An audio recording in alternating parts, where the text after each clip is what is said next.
চট্টগ্রামের ফটিকছড়ির ডাকাতির প্রস্তুতির সময় 5 ডাকাতকে গ্রেফতার করছে ফটিকছড়ি থানা পুলিশে। জুনের 12 তারিখ রাতে উপজেলার বক্তপুর ইউনিয়নের 7 নম্বর ওয়ার্ডের সারাবর্তন এলাকাতুন এই 5 ডাকাতকে গ্রেফতার করা হয়। গ্রেফতারকৃত 5 ডাকাতলি মোহাম্মদ জনি, আরিফ হোসেন, সামুল ইসলাম সম্রাট, আলামিন বাপ্পি ও মোহাম্মদ নাইম। এ সময় ডাকাতলতুন বেশ কিছু দেশীয় অস্ত্র উদ্ধার করা হয়। এসব ডাকাতল চট্টগ্রাম নগরীর কুলসি ওয়াললেসর সেগুনবাগান 2 নম্বর কলোনির নাজি বসবাস করে বলে জানাই তারা। জুনের 13 তারিখ শুক্রবার সকালে আইনি প্রক্রিয়া শেষে এই 5 ডাকাতকে আদালতত পাঠাই দেওয়া হয় বলে জানাই ফটিকছড়ি থানার তদন্ত কর্মকর্তা রফিকুল ইসলাম। 5 নম্বরে চারাবর্তন নামক এলাকায় আজাদি বাজার গ্রামীণ পাকা রাস্তার উপর ওখানে যে ডাকাতি করার উদ্দেশ্যে সমবেত হয়েছে মনে একটা সংবাদ পাইলে তৎক্ষণাৎ আমাদের অফিসার ওখানে যায় 1টার সময়।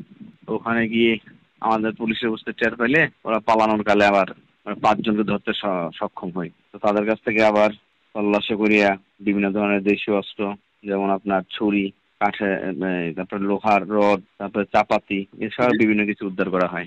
যার পরিপ্রেক্ষিতে এই ঘটনা আমরা মামলা নিয়ে তাদেরকে আমরা বিজ্ঞ আদালতে সোপর্দ করি। C+ TV, Chittagong.